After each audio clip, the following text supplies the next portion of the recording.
Leadership মানে অন্যকে প্রভাবিত করবার ক্ষমতা, এটাই হচ্ছে মূলত leadership.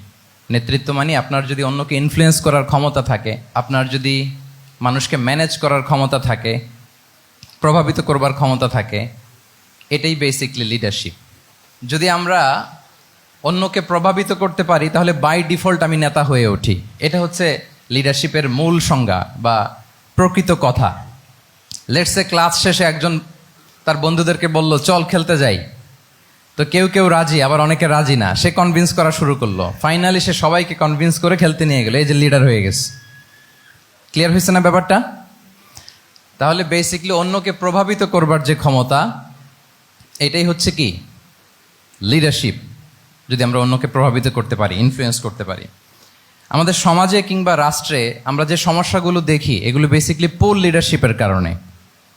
Poor leadership, because of poor leadership.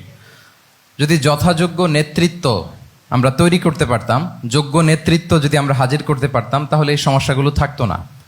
আমরা আল্লাহ রাসূল সাল্লাল্লাহু আলাইহি ওয়া আলিহি ওয়াসাল্লামের নেতৃত্বের গুণাবলীগুলো যদি, ওনার যে লিডারশিপ ট্রেডস, লিডারশিপ ফিচার্সগুলো আছে, এগুলো যদি আমরা খেয়াল করি, তাহলে দেখবো যে এগুলো দিয়ে তিনি পুরো একটা জাতি, একটা ভূখণ্ডের জীবনধারা পাল্টে দিয়েছিলেন। তাহলে নেতৃত্বের দিক থেকে অ্যাজ এ লিডার তিনি কতটা সফল, এটা খুব ক্লিয়ার আমাদের কাছে। আমরা এখন দেখার চেষ্টা করব যে রাসূল সাল্লাল্লাহু আলাইহি ওয়াসাল্লামের লিডারশিপটা আসলে কোন ধরনের লিডারশিপ ছিল, কোন ধরনের নেতৃত্ব ছিল, এবং সেখান থেকে বর্তমান সময়ে আমরা কি করে যুগোপযোগী নেতৃত্ব তৈরি করতে পারি। প্রথম যেটা বলতে হবে সেটা হচ্ছে আল্লাহ রাসূল সাল্লাল্লাহু আলাইহি ওয়া আলিহি ওয়াসাল্লামের নেতৃত্বটা ছিল সার্ভেন্ট লিডারশিপ। সার্ভেন্ট লিডারশিপ মানে হচ্ছে কাজের মধ্য দিয়ে নেতা হওয়া। বেসিক্যালি আপনি যখন মানুষের কাজে লাগবেন বা কাজে আসবেন, তখনই আপনি নেতা। যদি আপনাকে সমাজে কোনো কাজে না লাগে, সমাজে যদি আপনি রেলেভেন্ট হতে না পারেন, কাউকে সাপোর্ট করতে না পারেন, গাইড করতে না পারেন, তাহলে তো নেতা হয়ে ওঠা আপনার পক্ষে সম্ভব হবে না। তাহলে যদি কাজে লাগা যায় মানুষের, আপনি যদি কাজে লাগেন, আপনি যদি মানুষের উপকারে আসেন, তাহলে by default you are a leader.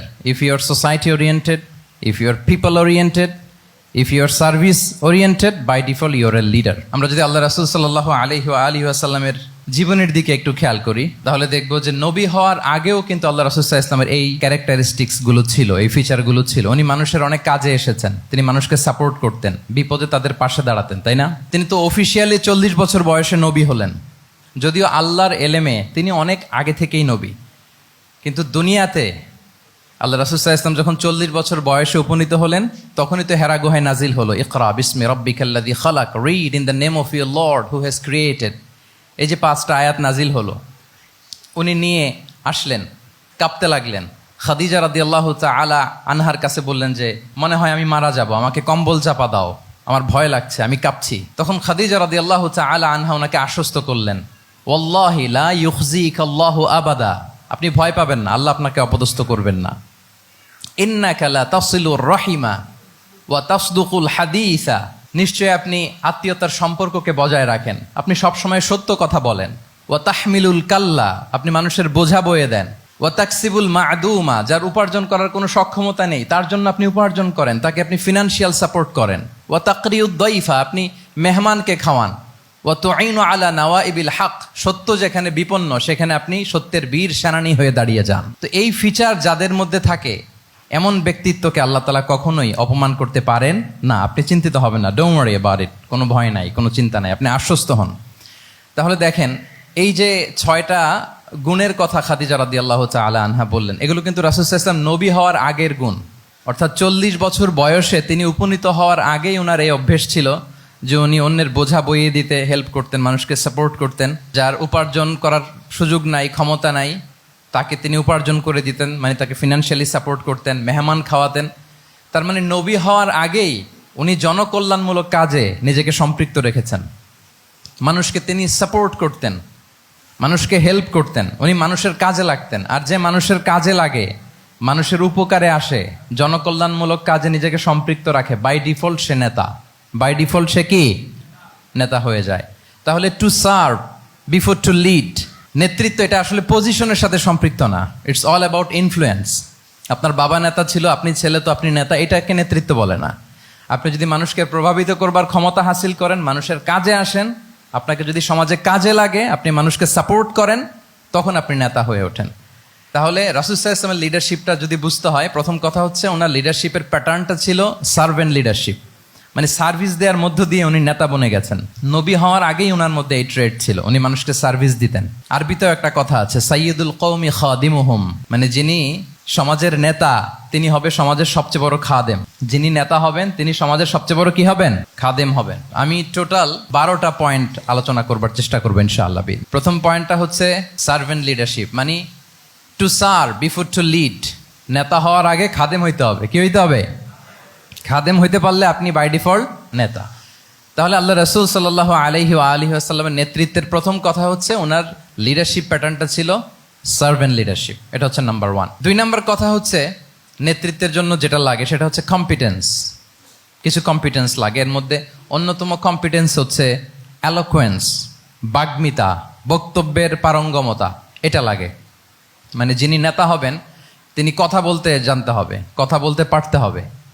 এবার বলেন তো আল্লাহ রাসূল সাল্লাল্লাহু আলাইহি ওয়াসাল্লামের এই কোয়ালিটিটা ছিল কি ছিল না? অসাধারণ কমিউনিকেশন স্কিল ছিল আল্লাহ রাসূল সাল্লাল্লাহু আলাইহি ওয়া আলিহি ওয়াসাল্লামের। এবং ওনার পাবলিক স্পিকিং এর যে কি দক্ষতা, আমরা ওনার বিভিন্ন বক্তব্যে, ওনার জুমার খুতবায়, ওনার বিভিন্ন আলোচনায়, বক্তব্যগুলো থেকে আমরা বুঝতে পারি। তাহলে নেতা হইতে হলে তার এলোকোয়েন্স লাগে, বাগ্মিতা লাগে। একজন মানুষ সর্বপ্রথম কোন জিনিসের প্রেমে পড়ে জানেন? কথার প্রেমে পড়ে। কিসের? কথার প্রেমে পড়ে। কথার ধরন, কণ্ঠস্বর, তার অ্যাটিটিউড, তার শব্দের জাদু, এটা মানুষের হৃদয়কে জয় করে ফেলে। আল্লাহ রাসূল সাল্লাল্লাহু আলাইহি ওয়া আলিহি ওয়াসাল্লাম তিনি নিজেও বলেছেন, ওয়া ইন্না মিনাল বায়ানি লা সিহরা, কিছু কিছু বক্তব্যের মধ্যে জাদু আছে। তো রাসূল সাল্লাল্লাহু আলাইহি ওয়াসাল্লামের এই এলোকোয়েন্স ছিল, এলোকোয়েন্স। তিনি বলতেন, উতিতু জাওয়ামিউল কালিম, আল্লাহ তাআলা আমাকে সর্বমর্ম বাচন ভঙ্গির অধিকারী করেছেন।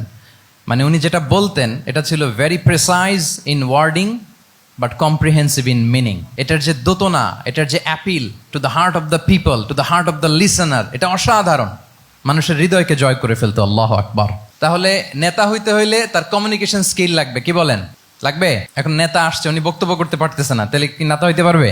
তাহলে পাবলিক স্পিকিং, কমিউনিকেশন স্কিল, এটা ইটস এ মাস্ট, এটা নেতার লাগবে।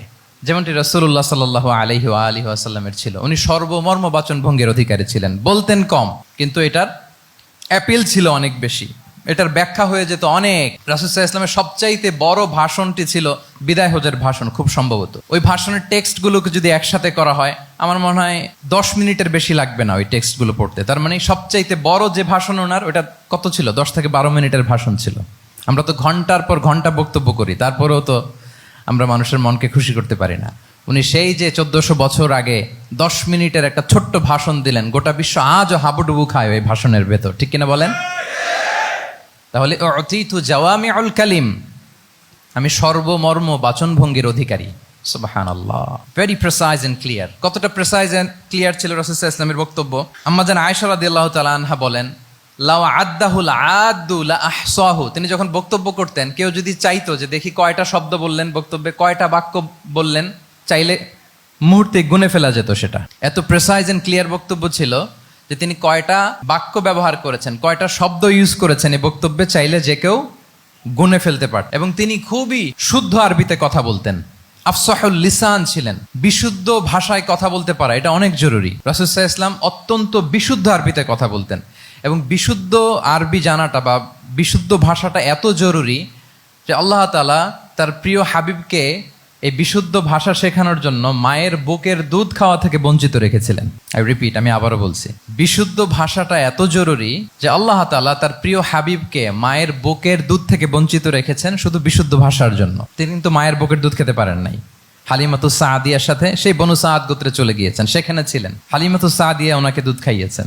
এরপরে যখন মরুভূমির চমৎকার পরিবেশে একেবারে বিশুদ্ধ আরবি তিনি শিখেছেন, আবার শিশু মুহাম্মদ সাল্লাল্লাহু আলাইহি ওয়াসাল্লামকে তিনি তার মায়ের কাছে ফিরিয়ে দিয়েছেন। তাহলে চিন্তা করে দেখেন যে বিশুদ্ধ ভাষার জন্য মায়ের বুকের দুধকে স্যাক্রিফাইস করা হয়েছে। আল্লাহু আকবার। তাহলে আম্মা জান আয়েশা রাদিয়াল্লাহু তাআলা আনহা বলতেন, লাউ আদ্দাহুল আদ্দু লা আহসাহু, চাইলে যে কেউ গুনতে পারতো যে তিনি প্রিয় নবীজি কয়টা বাক্য বললেন, কয়টা শব্দ। এত প্রেসাইজ এন্ড ক্লিয়ার ছিল। অন্য বর্ণনায় এসেছে, কানা ইয়াতাকাল্লামু বিকালামিন বাইনাহু ফাসলুন, তিনি এমন ভাবে কথা বলতেন, কথার মাঝখানে মাঝখানে পজ দিতেন। কি দিতেন? পজ দিতেন, মানে একটু থামতেন যাতে করে শ্রোতারা বুঝতে পারে।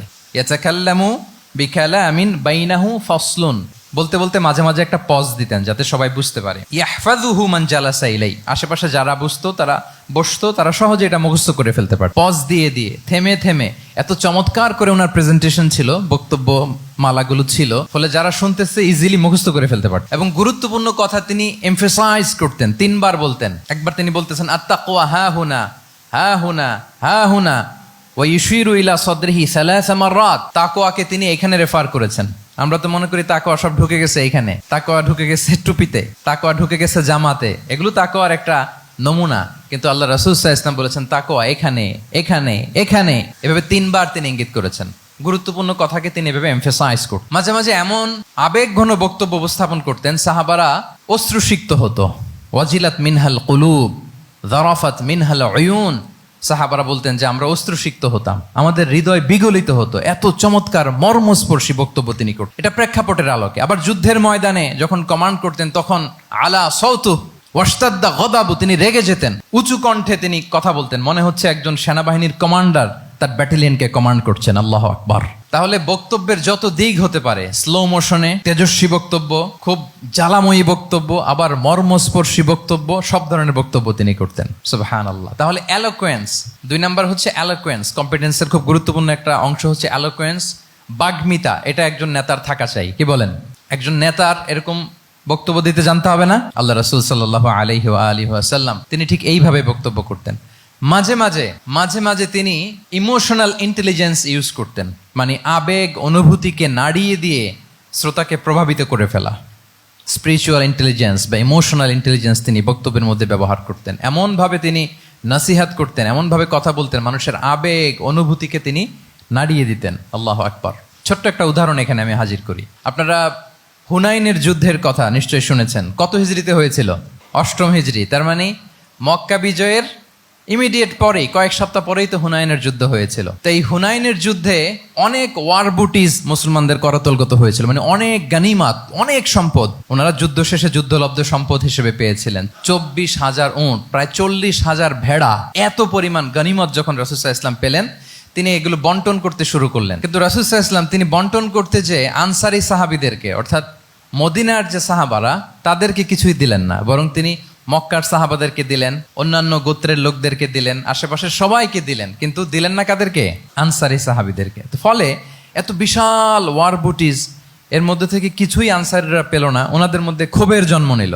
ক্ষোভ থেকে ওনারা সমালোচনা করতে আরম্ভ করলেন আল্লাহ রাসূল সাল্লাল্লাহু আলাইহি ওয়াসাল্লামের। এবং সমালোচনা করতে করতে এটা এমন পর্যায়ে চলে গেল, এক পর্যায়ে তারা বলতে আরম্ভ করলো যে আমরা ওনার জন্য জান দিলাম, জীবন দিলাম, আজকে উনি এত সম্পদ পেয়ে সব নিজ এলাকার লোকদের মাঝে বন্টন করে দিল, এটা কি ঠিক করলো উনি?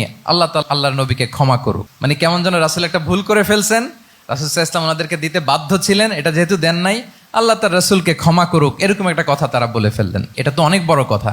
আল্লাহ রাসূল সাল্লাল্লাহু আলাইহি ওয়া আলিহি ওয়াসাল্লাম যখন এই কথা শুনলেন, তখন তিনি আনসারী সাহাবীদেরকে জড়ো করে একটা গেট টুগেদার করে এমন ইমোশনালি ওনাদেরকে কাবু করলেন, ইমোশনাল ইন্টেলিজেন্স ইউজ করলেন। এখানে তারা এসেছিল ক্ষোভ নিয়ে, অসন্তোষ নিয়ে, পরে সবাই কান্না করে রাসূল সাল্লাল্লাহু আলাইহি ওয়াসাল্লামের কাছে ক্ষমা চেয়ে সেই মজলিস থেকে উঠতে বাধ্য হয়েছে। তিনি সবাইকে ডেকে বললেন, ইয়া মা'আশারাল আনসার আলাম আতিকুম দুল্লালান ফাহাদাকুমুল্লাহ ওয়া আলাতান ফাআগনাকুমুল্লাহ ওয়া আ'দাআন ফাআল্লাফাল্লাহু বাইনা কুলুবিকুম। চমৎকার এক্সপ্রেশন যে ওহে আনসাররা, আমি কি তোমাদেরকে পথভ্রষ্ট পাইনি, পথহারা পাইনি? আমার ওসিলায় তোমরা হেদায়েতের দেখা পেয়েছো। আমি কি তোমাদেরকে নিঃস্ব পাইনি? আমার ওসিলায় তোমরা সমৃদ্ধ হয়েছো, সম্পদশালী হয়েছো। আমি কি তোমাদেরকে যুদ্ধরত অবস্থায় পাইনি? আউস খাজরাজ তোমরা তো ফাইট করতেছিলে ইচ আদার। আমি যে তোমাদের মধ্যে সম্প্রীতি আর ভালোবাসার মেলবন্ধনে তোমাদেরকে একত্রিত করে দিলাম। আওয়াজাতুম ফি আনফুসিকুম ফি লুআআতিম মিনাদ দুনিয়া। আর দুনিয়ার সামান্য কিছু জিনিসের কারণে তোমরা মনে কষ্ট পাচ্ছ, যেটা দিয়ে আমি কিছু মুসলিমদের হৃদয়কে আকৃষ্ট করছিলাম। তা আল্লাফতু বিহা কওমান লিউসলিমু ও ওয়াকালতুকুম ইলা ইসলামিকুম। আমি কিছু মুসলিমদেরকে এগুলো দিয়ে তাদের হৃদয়টাকে ইসলামের প্রতি আরো অ্যাট্রাক্টেড করতেছিলাম, আর তোমাদেরকে তোমাদের ইসলামের উপরই আমি ছেড়ে দিয়েছি। আমি জানি আমার আনসাররা, তাদের হৃদয়ে যে ইসলাম আছে এটাই তাদের জন্য যথেষ্ট। আমা তারদাউনা আইয়াযহাবান নাসু বিশ-শাতি ওয়াল বাঈর وَتَرْجِعُونَ بِرَسُولِ اللَّهِ فِي رِحَالِكُمْ. Won't you be happy that people go back to their country with sheep and camel, and you go back to your country with Rasulullah? Allahu Akbar. তোমরা কি এতে খুশি হবে না মানুষ উট আর ভেড়া নিয়ে তাদের এলাকায় ফিরবে, আর তোমরা আল্লাহর রাসূলকে নিয়ে তোমাদের এলাকায় ফিরবে? এরকম একটার পর একটা ইমোশনালি রাসূল সাল্লাল্লাহু আলাইহি ওয়াসাল্লাম যখন আনসার সাহাবীদেরকে কাবু করতে লাগলেন, ওনারা এমনভাবে কান্নার রোল জুড়ে দিল, এমনভাবে অনুতপ্ত হলো, কাঁদতে শুরু করলো। পরে এরা বলতে আরম্ভ করলো, আমি তো 2-1টা বাক্য বললাম, লম্বা চূড়া মন মাতানো বক্তব্য, হৃদয় স্পর্শী বক্তব্য। তারা বললো, ইয়া রাসূলুল্লাহ, আমরা শুধু আপনাকে পেয়েই খুশি। রাসূল সাল্লাল্লাহু আলাইহি ওয়াসাল্লাম বলেন, গোটা বিশ্বের মানুষ যদি এই পথ ধরে আর আনসারীরা যদি এই পথ ধরে, আমি এই পথ ছেড়ে দিয়ে আনসারীদের পথে হাঁটবো। আল্লাহ তুমি আনসারদের ক্ষমা করো, তাদের সন্তানদের ক্ষমা করো, তাদের নাতিদেরকে ক্ষমা করো। এভাবে মর্মস্পর্শী বক্তব্য যখন ইমোশনাল ইন্টেলিজেন্স দিয়ে যখন রাসূল সাল্লাল্লাহু আলাইহি ওয়াসাল্লাম বললেন, সব আনসারী সাহাবারা কাঁদতে আরম্ভ করলেন। সবাই ফাবাকাল কওমু হাত্তা আখদালু লুহাহুম, তাদের প্রত্যেকের দাড়ি ভিজে গেল, এমন কান্না জুড়ে দিল। আল্লাহু আকবার। তাহলে এটা ছিল রাসূল সাল্লাল্লাহু আলাইহি ওয়াসাল্লামের বক্তব্যের মাধ্যমে শ্রোতাদের মাঝখানে প্রভাব সৃষ্টি করার ক্ষমতা। চিন্তা করতে পারেন, হৃদয় কেঁপে ওঠে না এই কথা শুনলে? Won't you be happy?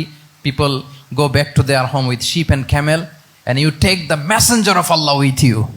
মানুষ ছাগল ভেড়া নিয়ে ফিরতেছে, তোমরা তো আল্লাহর নবীকে নিয়ে ঘরে ফিরতেছো। আল্লাহু আকবার। তাহলে এই কম্পিটেন্সটা লাগে একজন নেতার, তিনি এরকম মর্মস্পর্শী বক্তব্য দিতে জানতে হবে। 3 নাম্বার হচ্ছে কম্পেশন, মানে সফট হার্টেড, দয়াদ্র হৃদয় হতে হবে। আপনি মানুষের দুঃখ যদি আপনাকে কাঁদায় তবেই আপনি নেতা। আমরা আল্লাহ রাসূল সাল্লাল্লাহু আলাইহি ওয়াসাল্লামের দিকে যদি তাকাই, ওনার তো একটা উপাধি হচ্ছে রাহমাতাল লিল আলামিন। আল্লাহ রাসূল সাল্লাল্লাহু আলাইহি ওয়াসাল্লামের উপাধি কি? ওমা আরসালনাকা ইল্লা রাহমাতাল লিল আলামিন, we have not sent you but as mercy for all the worlds. নবী হে, আপনাকে সবার জন্য আমি মার্সি করে পাঠিয়েছি, রাহমা করে পাঠিয়েছি। আপনি সবার জন্য রহমত, মানুষের জন্য, ম্যানকাইন্ড, জিনকাইন্ড, অ্যানিমালস, সবার জন্য আপনি রাহমা। রাসূল সাল্লাল্লাহু আলাইহি ওয়াসাল্লাম কতটা দয়াদ্র ছিল। আল্লাহ তাআলা অন্য আয়াতে বলছেন, ফাবিমা রাহমাতিম মিনাল্লাহি লিনতা লাহুম ওয়ালাউ কুনতা ফাযযান গালিযাল কলবি লানফাদ্দু মিন হাওলিক। নবী হে, লিনতা লাহুম, সবার জন্য আপনি সফট হার্টেড হয়েছেন আল্লাহর অনুগ্রহে। যদি আপনি সফট হার্টেড না হয়ে আপনি যদি কঠোর হৃদয়ের অধিকারী হতেন, তাহলে এখন লোকেরা যেমনি আপনাকে ঘিরে রাখে, আপনার চারিপাশে সবাই ঘিরে রাখতো না। আল্লাহু আকবার। সাহাবারা সব সময় রাসূল সাল্লাল্লাহু আলাইহি ওয়াসাল্লামের সঙ্গ পেতে চাইতো, অ্যাকম্পানি চাইতো, ঘিরে রাখ। এমনকি অনেক সাহাবী ঘরে ভালো না লাগলে রাসূল সাল্লাল্লাহু আলাইহি ওয়াসাল্লামের কাছে চলে আসতো। এমনকি অনেক সাহাবী বলতেন যে আমার পেটে ক্ষুধা লাগলেই আমি রাসূলের কাছে যেতাম, কারণ রাসূলের চেহারা দেখলে আমার পেটের ক্ষুধা উধাও হয়ে যেত। ফাবিমা রাহমাতিম মিনাল্লাহি লিনতা লাহুম। নবী হে, আল্লাহর অনুগ্রহে আপনি কোমলভাষী হয়েছেন। কোমল হৃদয়ের হওয়া, সফট হার্টেড হওয়া, দয়াদ্র চিত্তের হওয়া, এটা অন্যতম একটা লিডারশিপ ট্রেট। এত দয়াদ্র ছিলেন, আল্লাহ তাআলা বলছেন, ফালা আল্লাকা বাখিউন নাফসাকা আলা আসারিহিম ইল্লাম ইউমিনু বিহাযাল হাদীসি আসাফা। রাসূল সাল্লাল্লাহু আলাইহি ওয়াসাল্লাম বারবার মক্কার কুরাইশদের কাছে যেত, বারবার কাফিরদের কাছে যেত, যেন তারা ঈমান আনে, যেন তারা খারাপ রাস্তা ছেড়ে দিয়ে ভালো রাস্তায় আসে। বারবার চিন্তা করতো যে ইস, কেন তারা লা ইলাহা পড়ে না, কেন তারা সত্যের পথে ফিরে আসে না। হায় রে, একটুর জন্য তো তারা সামান্য আমার কথাটা শুনলেই তো বেঁচে যেত, ইস একটু আমার কথা মানলেই তো জাহান্নাম থেকে বেঁচে যেত। এরকম অস্থির হয়ে তাদের পেছনে ছুটতেন। আল্লাহ তাআলা বলেছেন, নবী হে, আপনি ওদের পেছনে ছুটতে ছুটতে আপনি তো নিজেকেই শেষ করে দিবেন। বাখিউন নাফসাক, আপনি তো নিজের দিকে খেয়াল করছেন না, নিজের শরীরের দিকে খেয়াল করছেন না, নিজের স্বাস্থ্যের দিকে, সময়ের দিকে, আপনি পাগল পাড়া হয়ে তাদেরকে বাঁচানোর জন্য ছুটছেন। তাহলে কতটা দয়াদ্র কোমল হৃদয়ের অধিকারী হলে যে কাফেররা রাসূল সাল্লাল্লাহু আলাইহি ওয়াসাল্লামকে ফিজিক্যালি, মেন্টালি এমন কোনো টর্চার নেই, করে নাই, তাদের পিছনে পিছনে ছুটতেন তিনি। হায় রে, একটু যদি ইমানের রাস্তায় আনা যায়, কোনোভাবে যদি তাদেরকে বুঝিয়ে কনভিন্স করা যায়। তাহলে কম্প্যাশনেট, দয়ালু হওয়া, এটা নেতৃত্বের অন্যতম একটা গুণ। আপনার হৃদয়ে দয়া থাকতে হবে, মায়া থাকতে হবে সবার জন্য, কারণ নেতা তিনি তো সবার। লেটসে বাংলাদেশের যিনি প্রধানমন্ত্রী হবেন, আরো রেলেভেন্ট হয়ে যাচ্ছে এখন কথা, সামনে তো নির্বাচন আসতেছে, সো কেউ না কেউ তো প্রধানমন্ত্রী হবে। তো উনি যখন প্রধানমন্ত্রী হবে ধরেন, তো উনি কি শুধু ওনার দলের প্রধানমন্ত্রী হবেন? তাহলে উনি 18 কোটি মানুষের প্রধানমন্ত্রী হবেন, ঠিক কিনা বলেন? তাহলে সবার জন্য ওনার হৃদয়ে দয়া, ভালোবাসা, এটা থাকার দরকার আছে না নাই? তিনি সবার প্রতি কোমল হৃদয়ের হইতে হবে, দয়াদ্র হইতে হবে। প্রধানমন্ত্রী উনি শুধু নিজ দলের প্রধানমন্ত্রী নন, 18 কোটি মানুষের প্রধানমন্ত্রী। তাহলে সফট হার্টেড হইতে হবে। রাসূল সাল্লাল্লাহু আলাইহি ওয়াসাল্লামের মধ্যে এটা ছিল। সবসময় তিনি মাজলুমদের পাশে থাকতেন। আপনারা হিলফুল ফুজুলের কথা জানেন।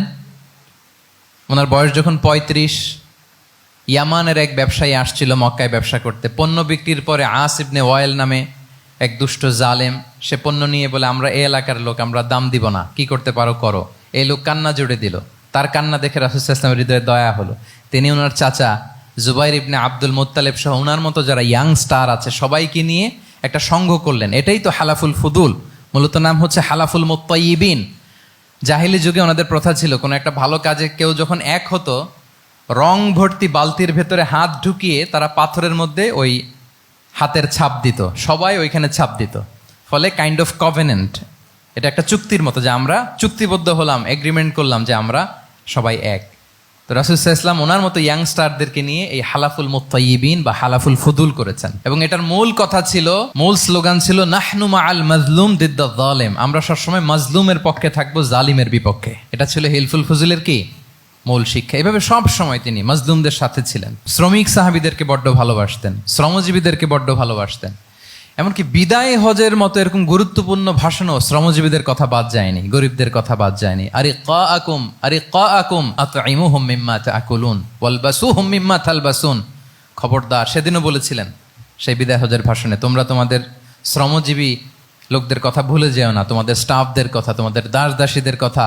তোমরা যা খাবে সেখান থেকে তাদেরও খাওয়াবে, তোমরা যে পোশাক পরবে সেখান থেকে তাদেরও পোশাকের ব্যবস্থা করবে। আল্লাহু আকবার। তাহলে রাহমাতাল লিল আলামিন, তিনি ছিলেন কম্পেশনেট, দয়ালু হৃদয়ের অধিকারী। 4 নম্বরে হচ্ছে ইন্টেগ্রিটি। ইন্টেগ্রিটি মানে সততা, নৈতিকতা থাকতে হবে। এটা অন্যতম একটা লিডারশিপ ট্রেইট। এটার বড় ক্রাইসিস এখন ইন্টিগ্রিটির। রাসূল সাল্লাল্লাহু আলাইহি ওয়াসাল্লামের লিডারশিপটা ছিল এথিক্যাল লিডারশিপ, কিন্তু এইটার অনেক বড় ক্রাইসিস আমাদের সমাজে, আমাদের নেতৃত্বের মাঝে। কি বলেন? নৈতিকতার ঘাটতি আছে না? নৈতিকতা বিবর্জিত নেতৃত্ব, এটা দিয়ে কিছুই হয় না। একটা জাতির ধ্বংসের জন্য নৈতিকতা বিবর্জিত নেতৃত্বই যথেষ্ট। এজন্য নৈতিকতা লাগবে, ইন্টিগ্রিটি, সততা। আমরা যদি আল্লাহ রাসূল সাল্লাল্লাহু আলাইহি ওয়াসাল্লামের নেতৃত্বের দিকে তাকাই, ওনার সততা, ওনার সত্যবাদিতা, ওনার আমানতদারিতা নিয়ে যদি আমরা একটু সিরাতের পরতে পরতে খেয়াল করি, এমনকি নবী হওয়ার আগে যদি খেয়াল করি, তাহলে দেখব যে মক্কার লোকেরা আল্লাহ রাসূল সাল্লাল্লাহু আলাইহি ওয়াসাল্লামকে আস-সাদিক, আল আমিন উপাধিতে ভূষিত করেছেন। সুবহানাল্লাহ, মানে সত্যবাদী, ট্রুথফুল অ্যান্ড ট্রাস্টওয়ার্দি। স্বয়ং মক্কার লোকেরা, মক্কার মুশরিকরা রাসূল সাল্লাল্লাহু আলাইহি ওয়াসাল্লামকে উপাধি দিয়েছিলেন আল আমিন। কি উপাধি দিয়েছিলেন? আল আমিন। তার মানে কখনো মিথ্যা বলেননি, কখনো আমানতের খেয়ানত করেননি। যখন আয়াত নাজিল হলো ওয়া আনজির আশিরাতাকাল আকরাবিন, হে নবী আপনি আপনার নিকট আত্মীয়দেরকে সতর্ক করুন জাহান্নামের আযাবের, তিনি সাফা পাহাড়ের চূড়ায় উঠে গেলেন, ডাকতে আরম্ভ করলেন, ও মক্কার লোকেরা, ও আমার আত্মীয়রা, আমি যদি বলি এই পাহাড়ের পেছনে একদল ঘোড় সাওয়ার সশস্ত্র ব্যাটালিয়ন তোমাদেরকে এখনই অ্যাটাক করবে, তোমরা কি বিশ্বাস করবে? আকুনতুম মুসাদ্দিকিয়া, আমার কথা বিশ্বাস করবে?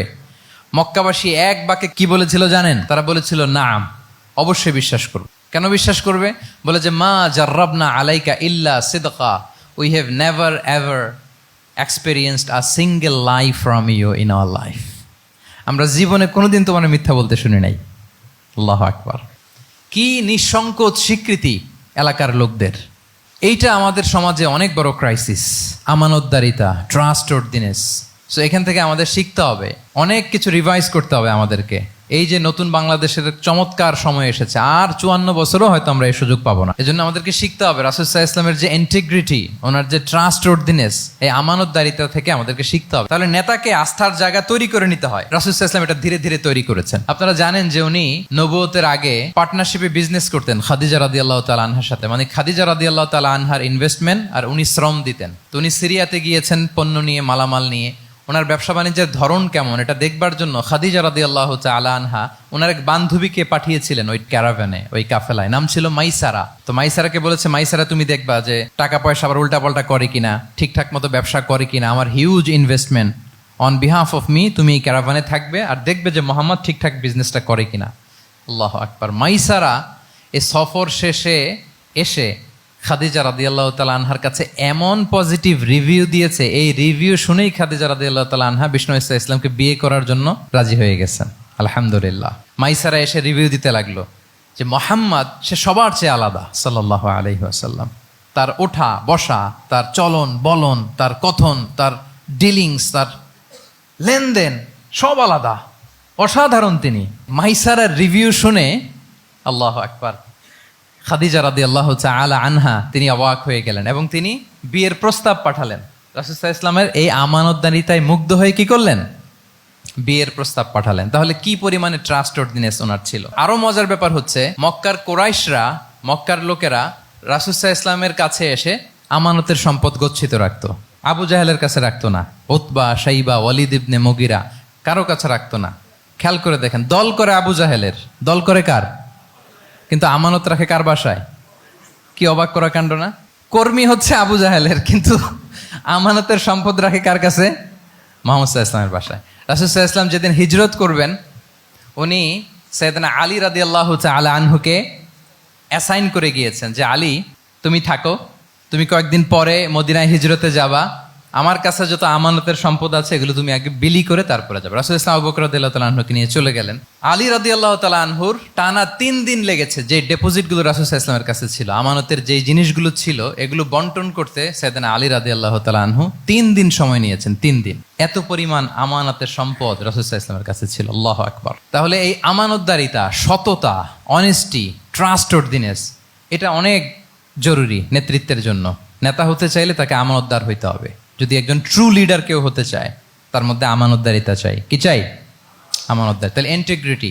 5 নম্বরে হচ্ছে গুড ইন্টারাকশন উইথ ফলোয়ার্স। নেতার তার ফলোয়ারের সাথে কি লাগবে? ভালো ইন্টারাকশন লাগবে, সুন্দর একটা সম্পর্ক লাগবে, ভালো বোঝাপড়া চাই। একজন ভালো নেতৃত্বের বৈশিষ্ট্য হচ্ছে নেতা তার ফলোয়ারের সাথে কি করবে? ইন্টারেক্ট করবে। এখানেই বস আর লিডারের মধ্যে পার্থক্য। বস কি করে? অর্ডার করে শুধু। বসের কাজ হচ্ছে এই ডুজ অ্যান্ড ডোন্টস বলে দেয়, এইটা করা যাবে ওইটা করা যাবে, মানে অর্ডার করে, ডিরেক্ট করে। কিন্তু লিডার কি করে? গাইড করে, মেন্টরিং করে, ইন্সপায়ার করে, মোটিভেট করে। So here is the difference between leader and boss. তাহলে বসই হওয়া যাবে না। নেতা হইতে চাইলে বসই হওয়া যাবে না। You have to interact with your followers. আপনার ফলোয়ারের সাথে ইন্টারাকশন লাগবে, তবেই আপনি নেতা। আমরা দেখি রাসূল সাল্লাল্লাহু আলাইহি ওয়াসাল্লামের কেমন ইন্টারাকশন ছিল। রাসূল সাল্লাল্লাহু আলাইহি ওয়াসাল্লাম যে কোনো বড় ডিসিশনে সাহাবাদের সাথে কনসালটেশন করতেন, পরামর্শ করতেন, তারপরে সিদ্ধান্ত নিতেন। ওয়াশাবিরহুম ফিল আমর, এই আয়াতের ভিত্তিতে তিনি সবার সাথে কি করে নিতেন? সাহাবাদের সাথে পরামর্শ করে নিতেন। আপনারা দ্বিতীয় হিজরির যে বদরের যুদ্ধের কথা জানেন। বদরের প্রান্তরটা মদিনা থেকে প্রায় 130 কিলো দক্ষিণ পশ্চিমে। তো ওখানে গেলেন মদিনা থেকে। তিনি যাওয়ার পরে এক জায়গায় তিনি সেনা ক্যাম্প স্থাপন করলেন। স্থাপন করার পরে হাব্বাব ইবনুল মুনজির রাদিয়াল্লাহু তাআলা আনহু তিনি জিজ্ঞেস করলেন, ইয়া রাসূলুল্লাহ, এই যে আপনি এই জায়গায় বদরের প্রান্তরে সেনা শিবির স্থাপন করলেন, সেনা ক্যাম্প স্থাপন করলেন, এটা কি আল্লাহর দেখিয়ে দেয়া কোনো জায়গা নাকি আপনার ইচ্ছায়? তিনি বললেন, আমানজিলান আনসালাকাল্লাহু লাইসা লানা আন নাতাকদ্দামাহু ওয়ালা নাতাআখারা আনহু।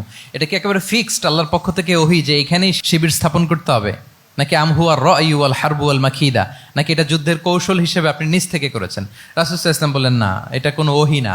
আমার কাছে মনে হয়েছে, আমার যে অ্যানালিসিস, আমার মনে হয়েছে বদরের যুদ্ধে এখানেই আমাদের পজিশনিংটা হইলে ভালো হয়। হাব্বাব ইবনে মুনজির রাদিয়াল্লাহু তাআলা আনহু বলেন, না, ইদান লাইসা হাযা বিমানসিল ইয়া রাসূলুল্লাহ, তাহলে এইখানে যদি আপনার নিজ থেকে আপনি এটা ডিসাইড করেন, আমি আপনার অনুমতিক্রমে বলতে চাই ইয়া রাসূলুল্লাহ, এটা সুন্দর জায়গা হয়নি। সুন্দর জায়গা হয়নি? তাহলে কোথায়? হাব্বাব বললেন, ওইখানে, ওই যে বদরের একটা কুয়া আছে, এখানে পানির সোর্স আছে। আমরা যদি ওইখানে একটা ব্লকেট দিয়ে দাঁড়াতে পারি, তাহলে কোরাইশরা এসে আর পানি খেতে পারবে না। ওরা পানি না খেয়েই মরবে, যুদ্ধেও মরবে, পানির অভাবেও মরবে। আল্লাহু আকবার। এক মুহূর্ত দেরি করলেন না রাসূল সাল্লাল্লাহু আলাইহি ওয়াসাল্লাম। এই অপিনিয়ন পাওয়ার সাথে সাথেই বললেন, এই সেনা ক্যাম্প এখান থেকে উঠে হাব্বাব যেখানে বলেছে ওইখানে যে সেনা শিবির স্থাপন করো। 1 সেকেন্ডও দেরি করেন নাই। তাহলে কোনো ইগোইস্টিক ঝামেলা ছিল না। ভেরি অ্যাকোমোডেটিভ ছিলেন রাসূল সাল্লাল্লাহু আলাইহি ওয়াসাল্লাম। আমরা অনেক সময় নতুন কোনো কথা শুনলে, কোনো রিফর্ম শুনলে, শ্রোতাদের মধ্যে থেকে কিছু একটা শুনলে আটকে উঠি, চেঞ্জ করতে চাই না, রিজিড হয়ে থাকে। এই রিজিডিটি রাসূল সাল্লাল্লাহু আলাইহি ওয়াসাল্লামের মধ্যে ছিল না। ভেরি অ্যাকোমোডেটিভ ছিলেন, ইজিলি ওপেন আপ করতে পারতেন। মুহূর্তেই বলেন, ঠিক আছে, আমি যেখানে করেছি আসলে ঠিক হয় না। হাব্বাব যেখানে বলেছে সবাই ওখানে যে সেনা ক্যাম্প স্থাপন করো। আল্লাহু আকবার। উনি চাইলে বলতে পারতেন, এই হাব্বাব, তুমি কি আমার চেয়ে বেশি বুঝো? আমি তো নবী, তুমি আমার উম্মাহ, আমার কাছে ওহী আসে। কোনো ধরনের আর্গুমেন্টে না যে সরাসরি রাসূল সাল্লাল্লাহু আলাইহি ওয়াসাল্লাম এটাকে মেনে নিলেন। আল্লাহু আকবার। তাহলে এই যে ইন্টারাকশন দেখেন, কত চমৎকার ইন্টারাকশন ছিল সাহাবীদের সাথে রাসূলুল্লাহ সাল্লাল্লাহু আলাইহি ওয়া আলিহি ওয়াসাল্লামের। তাহলে good interaction with your followers, এটা জরুরি। আমরা যদি খন্দকের ঘটনা দেখি, খন্দকের যে পরীক্ষা খনন করা হয়েছিল, এটা কিন্তু কোনো মদিনার বা মক্কার কোনো আরাবিয়ান সাহাবাদের কাছ থেকে এই পরামর্শ আসেনি। এসেছে কার কাছ থেকে? সালমান আল ফারিসি। বাড়ি কই? সেই ইরান, ইয়ামান না, ইরানে, উনি হি ওয়াজ পার্সিয়ান, উনি ইরান থেকে আসছে। তাহলে ইজিলি তিনি সাহাবিদের কাছ থেকে চমৎকার অপিনিয়ন আসলে সেটাকে পিক করতেন এবং তাদের সাথে চমৎকার ইন্টারাকশন ছিল। সাহাবিদের সাথে, ফলোয়ারদের সাথে ওনার কতটা গভীর ইন্টারাকশন ছিল, ছোট্ট একটা হাদিস বলে, হাদিসটা সহিহ মুসনাদে আহমদ ইবনে হাম্বালে এসছে, আমি এই পয়েন্টটা শেষ করছি। রাসূল সাল্লাল্লাহু আলাইহি ওয়াসাল্লামের যুগে এক সাহাবী ছিল, তার নাম ছিল জাহির ইবনে হারাম আল আশজাঈ। জাহির, সাহাবীর নাম কি? সবাই বলুন, কি নাম? জাহির রাদিয়াল্লাহু তাআলা আনহু। উনি মদিনায় থাকতেন না, উনি মরুপল্লীতে থাকতেন, মানে বেদুইন ছিলেন আর কি। মদিনা তো শহর, সিটি, উনি সিটিতে থাকতেন না, উনি থাকতেন মরুপল্লীতে। ওখানে তিনি অর্গানিক ফলমূল শাকসবজি চাষ করতেন। রাসূল সাল্লাল্লাহু আলাইহি ওয়াসাল্লাম ওনার এই অর্গানিক ফলমূল আর শাকসবজি খুব পছন্দ করতেন, ফলে উনি প্রায়ই সেই মরুপল্লী থেকে রাসূল সাল্লাল্লাহু আলাইহি ওয়াসাল্লামের জন্য অর্গানিক ফ্রেশ ফ্রুট আর শাকসবজি মদিনায় নিয়ে আসতেন এবং এগুলো ফ্রিতে দিতেন রাসূল সাল্লাল্লাহু আলাইহি ওয়াসাল্লামকে অ্যাজ এ গিফট। উপহার হিসেবে রাসূল সাল্লাল্লাহু আলাইহি ওয়াসাল্লামকে মরুপল্লী থেকে চাষ করে আনা ফলমূল শাকসবজি দিতেন, আর কিছু শাকসবজি ফলমূল তিনি মদিনার বাজারে বিক্রি করতেন। তো একবার তিনি এসে রাসূল সাল্লাল্লাহু আলাইহি ওয়াসাল্লামকে অর্গানিক এই ফ্রুটগুলো দিয়ে বাকিগুলো মদিনার বাজারে বিক্রি করতেছেন। রাসূলুল্লাহ সাল্লাল্লাহু আলাইহি ওয়াসাল্লাম বাজার ভ্রমণে গেলেন, যে দেখে ওই তো জাহির, উনি আবার কানা রজুলান দামিমান, একটু কুৎসিত দেখতে, একটু খাটো কুৎসিত শ্যামবর্ণের ছিলেন। তো ওনাকে দেখেই রাসূল সাল্লাল্লাহু আলাইহি ওয়াসাল্লাম পিছন থেকে এরকম ঝাপটে ধরলেন। উনি তো আর দেখতে পারতেছেন না কে ধরলো। উনি বলে, মান হাদা আরসিলনি, এই ছাড়ো ছাড়ো, কে কে, এই কোন লোক আমারে ধরলো, ছাড়ো ছাড়ো করে অস্থির। যখন পিছনে ফিরে দেখে আল্লাহ রাসূল সাল্লাল্লাহু আলাইহি ওয়াসাল্লাম, এখন আর ছাড়াছাড়ি করে না, এখন ওনার পিঠটা রাসূল সাল্লাল্লাহু আলাইহি ওয়াসাল্লামের বুক মোবারকের দিকে আরো লাগাই দিচ্ছে এইভাবে। সুবহানাল্লাহ। এতক্ষণ বলে এই কে, ছাড়ো ছাড়ো, যখন দেখে রাসূল সাল্লাল্লাহু আলাইহি ওয়াসাল্লাম এখন আর তাড়াহুড়ো করতেছে না, এখন ওনার পিঠটা রাসূল সাল্লাল্লাহু আলাইহি ওয়াসাল্লামের বুক মোবারকের সাথে আরো ঠেলে দিচ্ছে। রাসূল সাল্লাল্লাহু আলাইহি ওয়াসাল্লাম এবার মজার ছলে বললেন, মাইয়াশতারি হাযাল আব, ফান করে বলতেছেন, এই একটা দাস আছে আমার কাছে, এই লোকটারে কে কিনবে, আমি বেচবো। জাহির রাদিয়াল্লাহু তাআলা আনহু বলেন, ইয়া রাসূলুল্লাহ ইদান ওয়াল্লাহি তাজিদুনি কাসিদান, আমি কালো মানুষ, আমি সস্তা মানুষ, আমারে বেচলে বেশি দাম পাবেন না আপনি, আমি তো সস্তা মানুষ ইয়া রাসূলুল্লাহ। রাসূল সাল্লাল্লাহু আলাইহি ওয়াসাল্লাম বললেন, আনতা লাস্তা ইনদাল্লাহি কাসিদ ইয়া জাহির, হে জাহির তুমি আল্লাহর কাছে সস্তা নও, আনতা ইনদাল্লাহি গালি, তুমি আল্লাহর কাছে বড্ড দামি। তোমার স্কিন ব্রাইট কালার না, তুমি কুৎসিত, তুমি দুনিয়াতে সস্তা হতে পারো কিন্তু আমার আল্লাহর দরবারে তুমি কভু সস্তা নও। আনতা ইনদাল্লাহি গালি, আল্লাহর কাছে তুমি বড্ড দামি। দেখেন ইন্টারাকশন কোন মাত্রায় গেলে পিছন থেকে যে এরকম হাক করা যায়, ঝাপটে ধরা যায় এক সাহাবীকে। সুবহানাল্লাহি বিহামদি। এরকম গুড ইন্টারাকশন ছিল অনেক অনেক, ভুরি ভুরি সিরাতের পরতে পরতে আপনারা পাবেন যে রাসূল সাল্লাল্লাহু আলাইহি ওয়াসাল্লামের সাথে সাহাবাদের ইন্টারাকশন কত চমৎকার ছিল। 6 নম্বরে হচ্ছে কারেজ, সাহসিকতা। নেতা হইতে হইলে সাহস লাগবে না? নেতারে বাঁচানোর জন্য কর্মীরা দৌড়াইতেছে সামনে, নেতা যদি ছোটে পেছনে, তাহলে হবে? তাহলে তো তাকে নেতা বলা যায় না, কি বলেন? নেতার তো হি শুড বি কারেজাস, তার সাহসী হইতে হবে, দুর্দান্ত সাহস থাকতে হবে তার। রাসূল সাল্লাল্লাহু আলাইহি ওয়াসাল্লামের এরকম দুর্দান্ত সাহস ছিল, অত্যন্ত সাহসিকতার অধিকারী তিনি ছিলেন। এবং এই লিডারশিপ ট্রেইটটা খুবই জরুরি, এটাকে বলে mother skill. Courage is a mother skill, এটাই সব। এই হিম্মত লাগবে। আর রাজুলু যু হিম্মা ইউহিল উম্মা, যার হিম্মত আছে সেই জাতিকে জাগাতে পারে, ঠিক কিনা?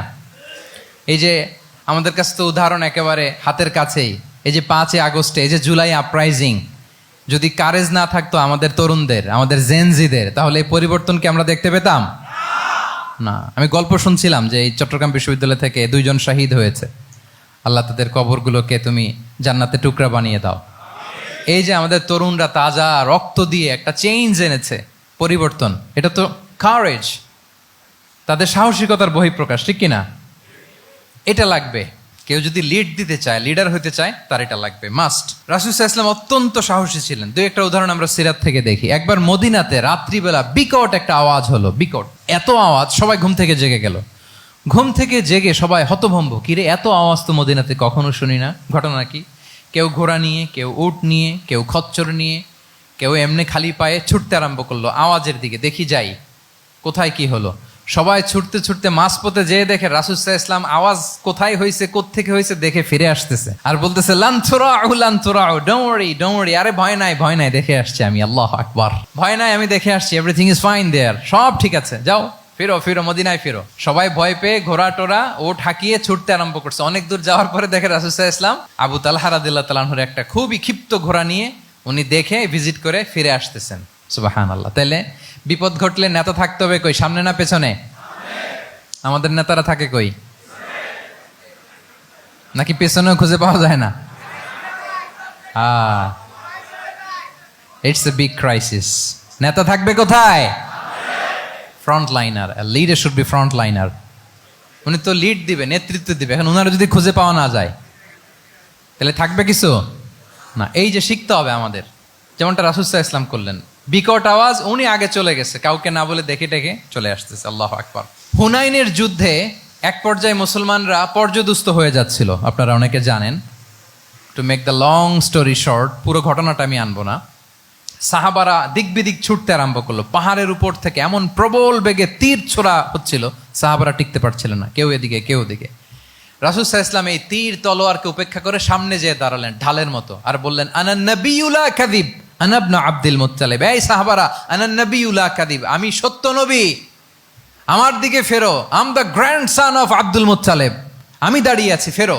রাসূল সাল্লাল্লাহু আলাইহি ওয়াসাল্লামের যখন এই সাহসী স্টেটমেন্ট তারা পেলেন, আবার আল্লাহু আকবার ধ্বনি নিয়ে সাহাবারা সামনের দিকে এগিয়ে গেছেন। এই যে আগালেন, আর পিছু ফিরলেন না, হুনাইন জয় করেই ছাড়লেন। আল্লাহু আকবার।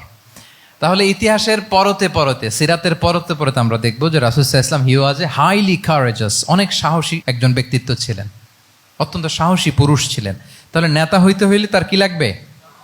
সাহসিকতা লাগবে, তার তো লিড দিতে হবে ফ্রন্ট লাইন থেকে। এবং কাপুরুষতা, ভীরুতা, এটা থেকে রাসূল সাল্লাল্লাহু আলাইহি ওয়াসাল্লাম পানাহ চেয়েছেন। আল্লাহুম্মা ইন্নী আউযু বিকা মিনাল হাম্মি ওয়াল হাযান ওয়া আউযু বিকা মিনাল আজজি ওয়াল কাসাল ওয়া আউযু বিকা মিনাল জুবনি ওয়াল বুখল। জুবন মানে কি? ভীরুতা, কাপুরুষতা। হে আল্লাহ, আমি ভীরুতা থেকে, কাপুরুষতা থেকে পানাহ চাই।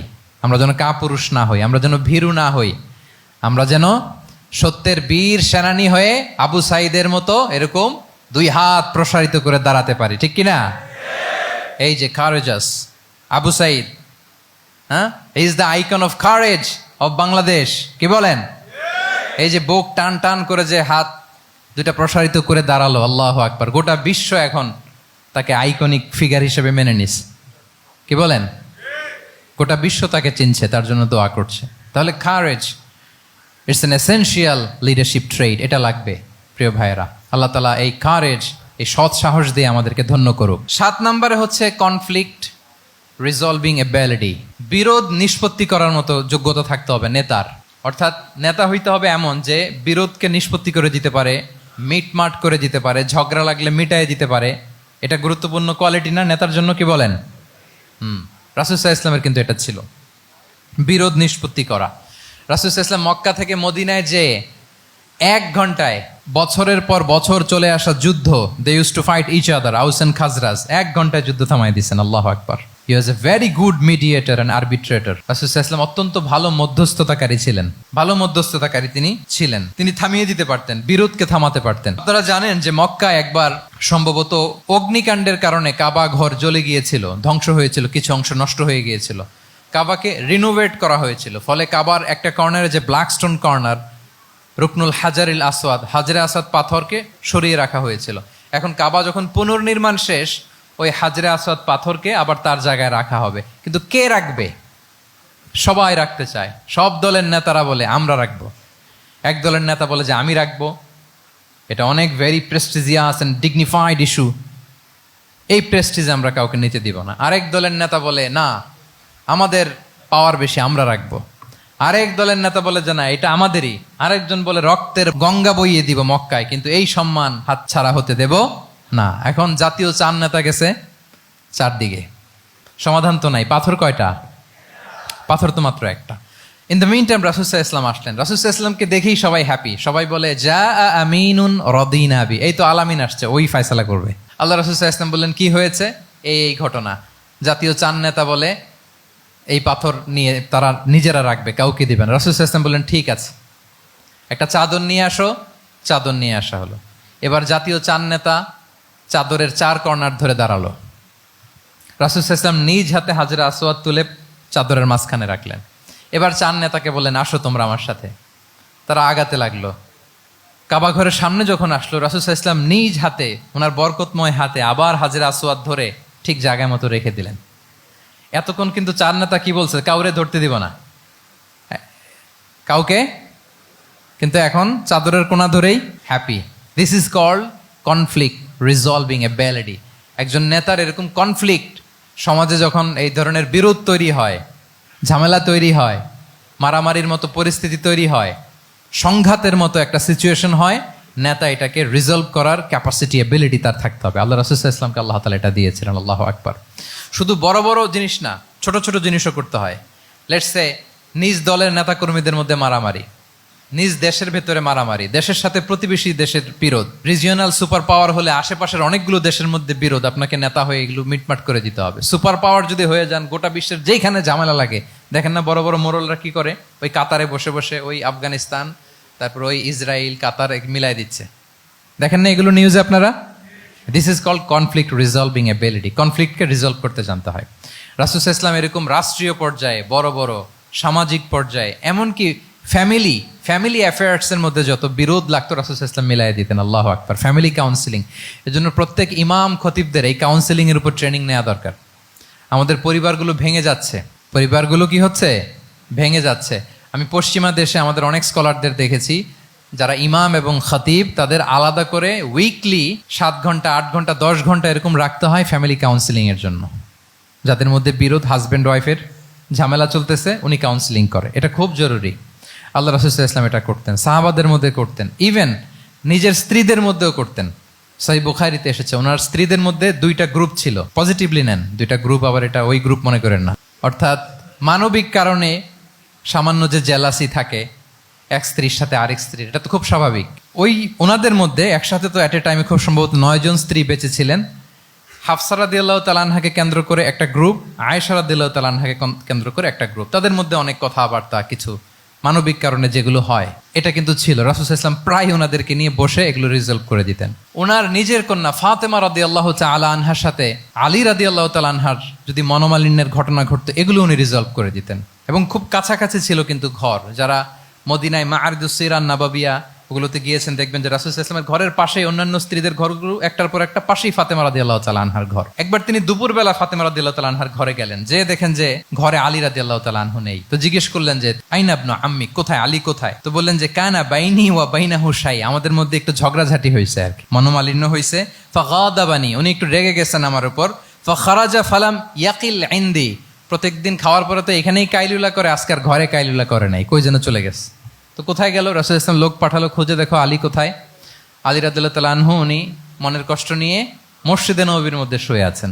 তো রাসূল সাল্লাল্লাহু আলাইহি ওয়াসাল্লাম খুঁজতে খুঁজতে মসজিদে নববীর ভেতরে গেলেন, দেখলেন যে উনি যে শুয়ে আছে, ওনার গায়ের জামাটা এক পাশে পড়ে আছে আর বালুর মধ্যে ওনার শরীর পড়ে আছে। তো উনি ডাকলেন, কুম ইয়া আবা তুরাব, কুম ইয়া আবা তুরাব, হে বালির বাবা আলী, বালির বাবা আলী, ওঠো ওঠো।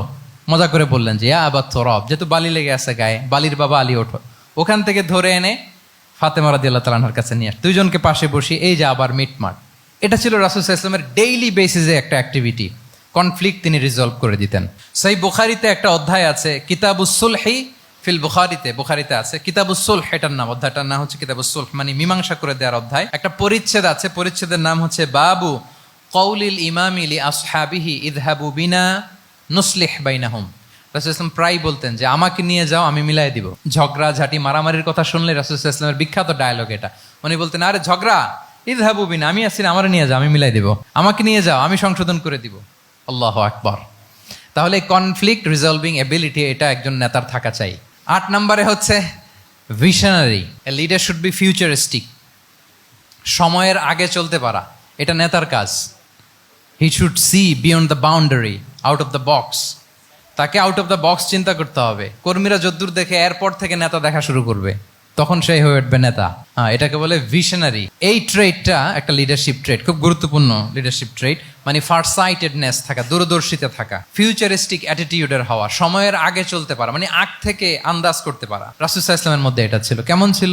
ওনার 2-1টা উক্তি আমি কয়েকটা হাদিস শেয়ার করি। তিনি বলতেন, ইন্নাল্লাহা জাওয়ালি আল আরদা ফারাআইতু মাশআরিকাহা ওয়া মাগারিবাহা ওয়া ইন্না মুলকা উম্মতি সায়াবলুগু মুলকুহা মা জুবিয়ালি মিনহা। আল্লাহ তাআলা এই পৃথিবীটাকে ফোল্ড করে ছোট রেপ্লিকা বানিয়ে আমার সামনে তুলে ধরেছেন। ফারাআইতু মাশারিকাহা ওয়া মাগারিবাহা, আমি পৃথিবীর প্রাচ্য পাশ্চাত্য সবটুকুন দেখেছি। আর আমি যদ্দূর দেখেছি ঠিক তদ্দূর জায়গায় আল্লাহ তাআলা লা ইলাহার বাণী পৌঁছে দিবে। পৃথিবীতে এমন কোনো জায়গা আছে যেখানে লা ইলাহার ধ্বনি উচ্চারিত হয় না? এমন কোনো জায়গায় নাই। তার মানে ফিউচারিস্টিক, সে 1400 বছর আগের কথা, যে পৃথিবীর আনাচে কানাচে কোথাও বাকি থাকবে না, সব জায়গায় ইসলাম পৌঁছে যাবে। অন্য জায়গায় বললেন লা ইয়াবলাগান্না হাযাল আমরু মা বালাগাল লাইলু ওয়ান নাহার ওয়ালা ইয়াতরুকুল্লাহু বাইতা মাদার ওয়ালা ওয়াবার ইল্লা আদখালাহুল্লাহু হাযাদ দ্বীন। এই ইসলাম যেখানে দিন হয় রাত হয়, পৃথিবীর যেখানে দিন রাত্রি সংঘটিত হয়, সব জায়গায় পৌঁছবে। এমন কোনো কাঁচা ঘর, পাকা ঘর, কোনো জঙ্গল, কোনো পাহাড়, কোনো ভূখণ্ড, এই পৃথিবীতে এমন কোনো জনপদ থাকবে না যেখানে ইসলামের বাণী পৌঁছবে না। সব জায়গায় পৌঁছে যাবে। আল্লাহু আকবার। তাহলে এটা হচ্ছে ফিউচারিস্টিক অ্যাটিটিউডের ব্যক্তিত্ব হওয়ার কারণে তিনি এমনটি বলেছেন। আগাম বুঝে ফেলতেন। আপনারা হুদাইবিয়ার সন্ধির কথা জানেন না? হুদাইবিয়ার ট্রিটির কথা শুনেছেন না? 1400 সাহাবা গিয়েছিলেন ওমরা করতে, ওরা ওমরা করতে দিবে না, সন্ধি করো। তো কি সন্ধি? বলে যে রসুল্লাহ লেখা যাবে না, মোহাম্মদ রসুল্লাহ, নো রসুল্লাহ, রসুল্লাহ কাটো। সাহাবিরা বলে আমরা কাটতে পারবো না। রাসূল ইসলাম বললেন না না, কেটে ফেলো। কাটা হলো। এই বছর ওমরা করতে পারবো না, সাহাবারা বলে আমরা মানি না। রাসূল ইসলাম বললেন এটাও মেনে নাও। আগামী বছর আসবা ওমরা করতে, থাকতে পারবা মাত্র 3 দিন। কয়দিন? সাহাবিরা বলে অসম্ভব, এটা আমাদের ভূখণ্ড, আমরা যতদিন মনে চায় থাকবো। রাসূল ইসলাম বললেন না না, বাদশেদ না, মেনে নাও। মক্কা থেকে কোনো লোক মদিনায় গেলে আমাদেরকে মক্কায় ফেরত দিতে হবে, কিন্তু মদিনা থেকে কেউ মক্কায় আসলে আমরা ফেরত দেব না। দেখছেন ক্লজগুলো? দেখছেন একটার পর একটা, সবগুলো কাফিরদের পক্ষে যায়। কোনো সাহাবা রাজি হচ্ছেন না, কিন্তু আল্লাহ রাসূল ইসলাম কি বলেন? মেনে নাও, রাজি।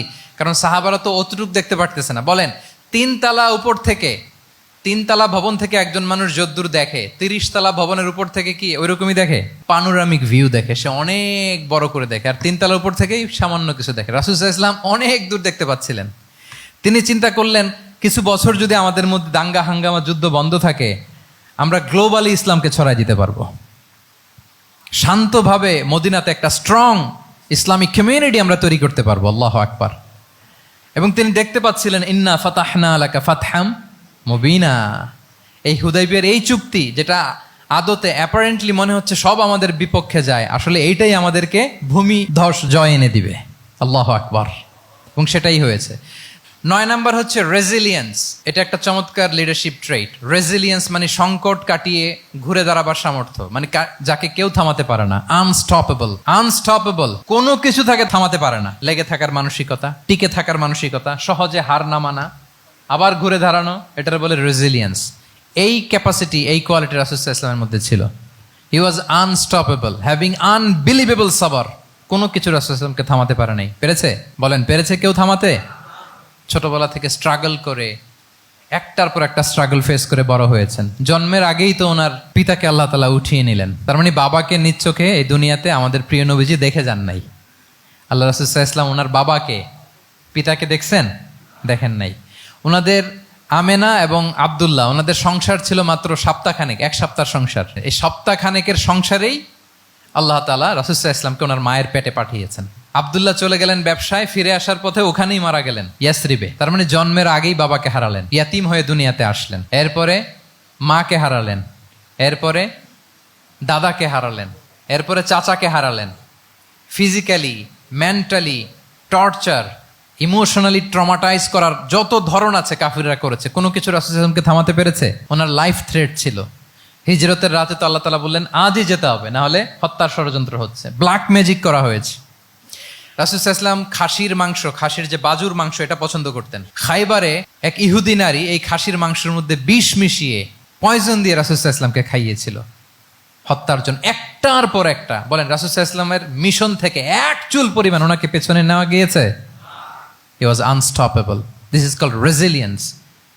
একজন নেতার মধ্যে এই রেজিলিয়েন্ট মানসিকতা থাকতে হবে যে আমাকে কেউ থামাইতে পারবে না, আমরা আমাদের মঞ্জিলে মকসুদে যাবই, এই মেন্টালিটির হইতে হবে। এটা হচ্ছে একটা লিডারশিপ ট্রেট, রেজিলিয়েন্ট।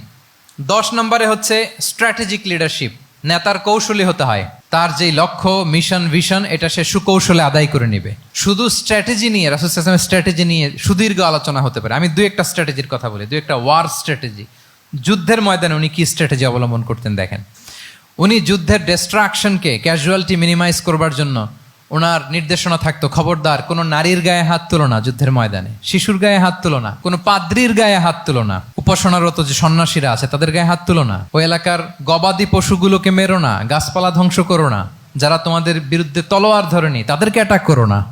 আল্লাহু আকবার, হোয়াট এ স্ট্র্যাটেজি। এবং যুদ্ধ চলাকালীন সময়ে সব সৈনিককে উনি এক জায়গায় মোতায়েন করতেন না, 5 ভাগে ভাগ করে নিতেন। ডান পাশে মাইমানা, বাম পাশে মাইসারা, সামনে হচ্ছে মুকাদ্দিমাতুল জাইশ, মাঝখানে কালব, পেছনে খালফ। এইভাবে 5টা ব্যাটালিয়নে ভাগ করে তারপরে তিনি যুদ্ধ পরিচালনা করতেন।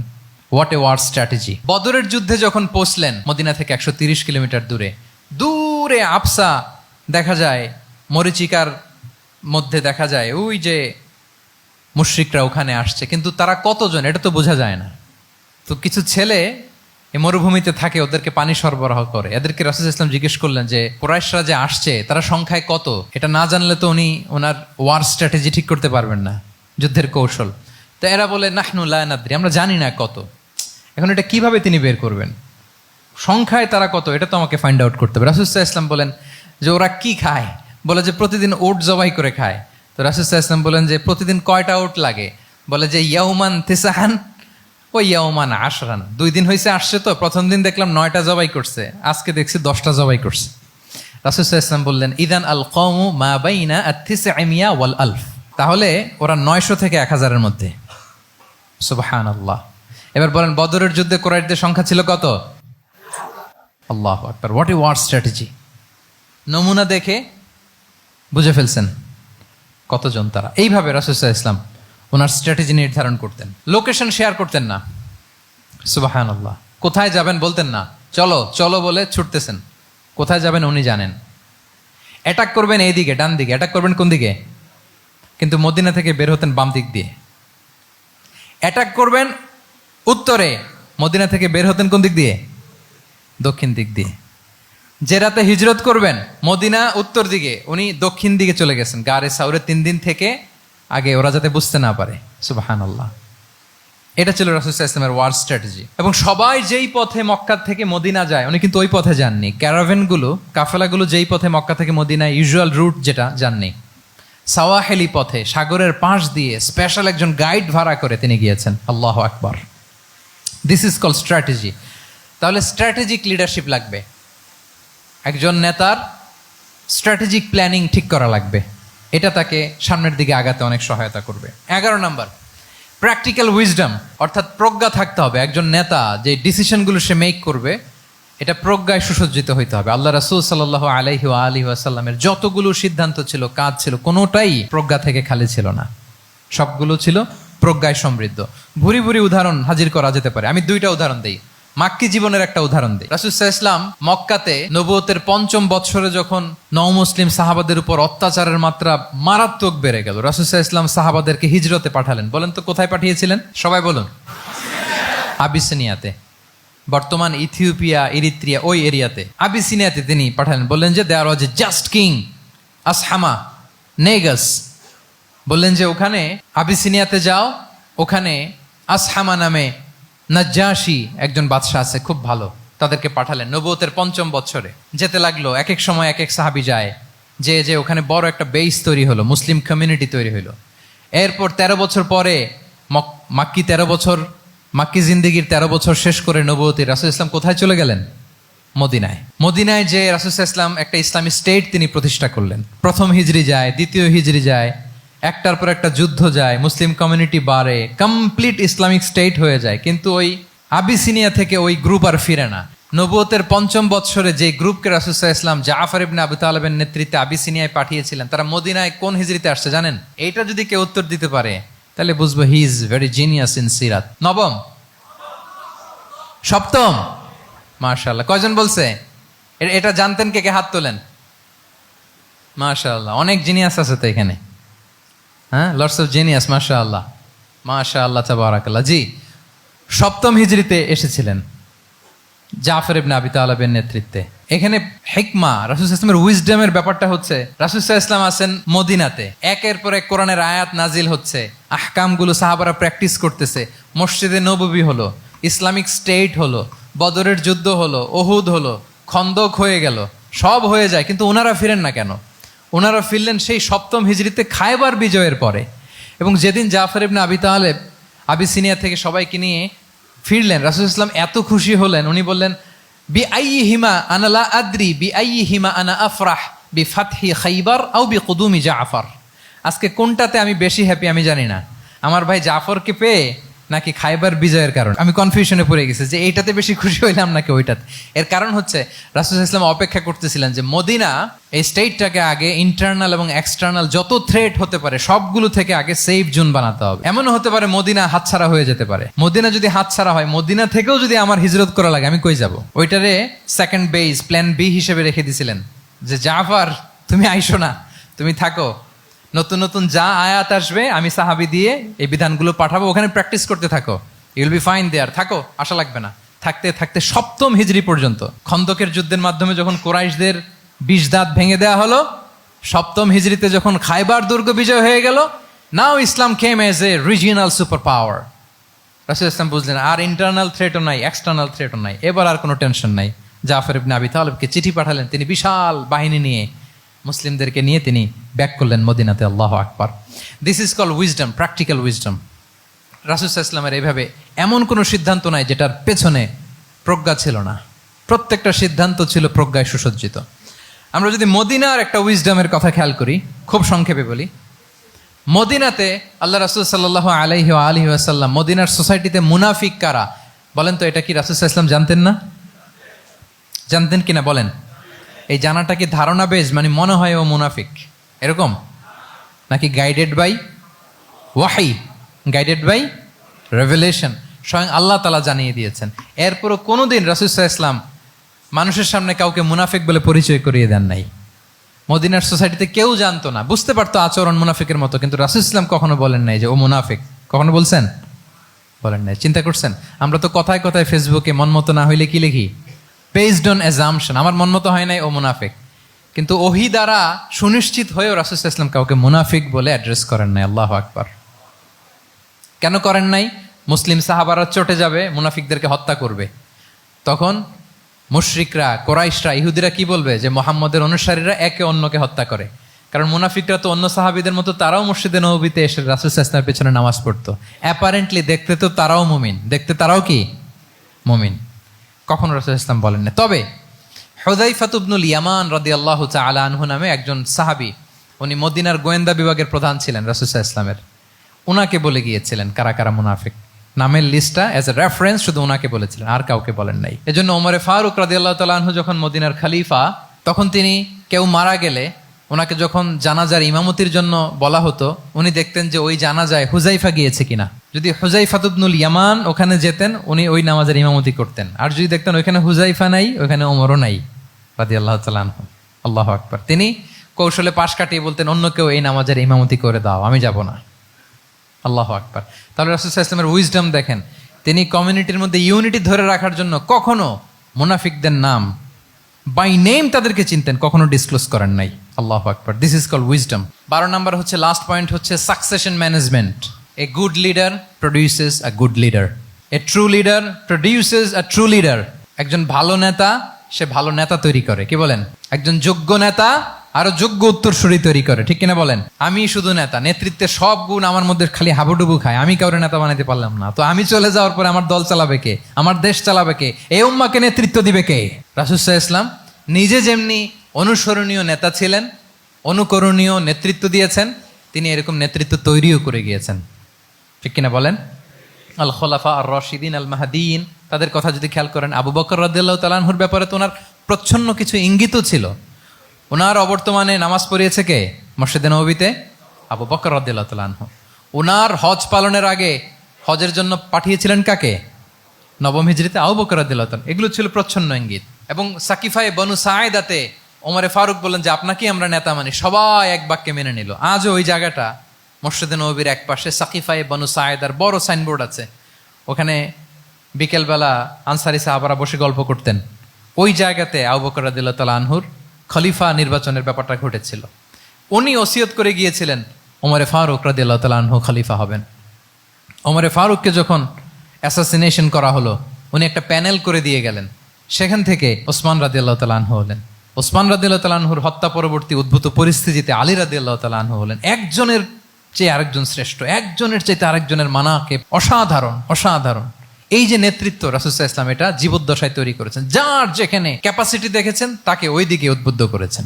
যার মধ্যে যুদ্ধের ব্যাপারে জ্ঞান দেখেছেন তাকে যুদ্ধের সেনাপতি বানিয়েছেন। Khalid bin Walid, chief of the Muslim military, মুসলিম বাহিনীর সেনাপ্রধান ছিলেন কে? খালিদ বিন ওয়ালিদ।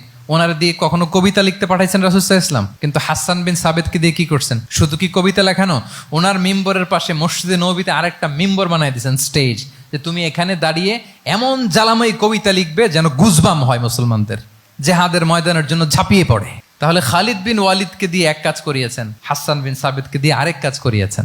মুআয ইবনে জাবাল রাদিয়াল্লাহু তাআলা আনহু প্রশাসনিক কার্যক্রম ভালো বুঝতেন। মদিনা রাষ্ট্রের সবচাইতে বড় সিনিয়র আমলা ছিলেন মুআয ইবনে জাবাল, ইয়ামানের গভর্নর করে পাঠিয়েছেন। ওনার এটাতে যোগ্যতা ছিল, যার যেখানে তিনি প্রতিভা দেখেছেন ইসলামের কল্যাণে রাসূল সাল্লাল্লাহু আলাইহি ওয়াসাল্লাম ওই প্রতিভাগুলোকে কাজে লাগিয়েছেন। এইভাবে ওনার সাকসেশন ম্যানেজমেন্টকে উনি গড়ে তুলেছেন। ফলে ওনার পরবর্তীতে বছরের পর বছর ইসলামী নেতৃত্বের হাল ধরতে মুসলিম উম্মার বেগ পেতে হয় নাই, ঠিক কিনা বলেন? তাহলে এ good leader, a true leader produces A good leader. একজন সফল নেতা সে এরকম আরো অনেক সফল নেতৃত্ব তৈরি করে যায়, তাহলেই তার নেতৃত্ব সামনের দিকে আগাতে থাকে। 12টা জিজ্ঞেস করলে বলা যাবে? হ্যাঁ, নোট করে রাখছেন বোধহয় না? খুব খুশি হয়েছে আমি, মাশাআল্লাহ। শ্রোতা যদি ভালো হয়, শ্রোতা যদি দেখি যে না আমার সাথে সাথে মাথা নাড়ায়, রেসপন্স করে, উত্তর দেয়, তখন কথা বলতেও ভালো লাগে। মানে এত গরমের মধ্যে, এত কষ্টে, অল আর সোয়েটিং, বাট এত মনোযোগের সাথে আপনারা শুনেছেন। আল্লাহ তাআলা আপনাদেরকে কবুল করুক। যুগোপযোগী নেতৃত্ব তৈরি করবার জন্য রাসূল সাল্লাল্লাহু আলাইহি ওয়াসাল্লামের এই যে leadership trait, leadership features, leadership quality, ওনার যে নেতৃত্বের ধরন আমরা জানলাম, এগুলো থেকে আমাদের অনেক শেখার আছে, অনেক নেয়ার আছে। আমরা চাইবো আমাদের আগামী নেতৃত্ব আল্লাহ রাসূল সাল্লাল্লাহু আলাইহি ওয়াসাল্লামের এই লিডারশিপ ট্রেড থেকে উপকৃত হবে। তারা এগুলো স্টাডি করবে, এখান থেকে তারা তাদের নিজেদের নেতৃত্বকে সাজাবে। আল্লাহ তাআলা আমাদের সবাইকে কথাগুলো বোঝা আর আমল করার তৌফিক দান করুক। আমি আবারও মিনার চট্টগ্রাম বিশ্ববিদ্যালয়কে অন্তরের অন্তঃস্থল থেকে শুভেচ্ছা জানাই এরকম চমৎকার প্রোগ্রামের আয়োজন করবার জন্য। ইউনিভার্সিটি অথরিটিকে আমি শুভেচ্ছা জানাই এবং আমার মাথার তাজ সম্মানিত শিক্ষক মণ্ডলীকে শুভেচ্ছা জানাই এবং প্রিয় শিক্ষার্থী বন্ধুদেরকে আবারও প্রাণঢাল অভিনন্দন জানিয়ে রাসূল সাল্লাল্লাহু আলাইহি ওয়াসাল্লামের নেতৃত্বের উপর প্রফিটিক লিডারশিপ টপিকে এই আলোচনা আমি এখানেই শেষ করছি। হাদা মা ইনদি ওয়াল ইলমু ইনদাল্লাহি আলাইহি তাওয়াক্কালতু ওয়া ইলাইহি উনীব। ওয়াসসালামু আলাইকুম ওয়া রাহমাতুল্লাহি ওয়া বারাকাতুহু।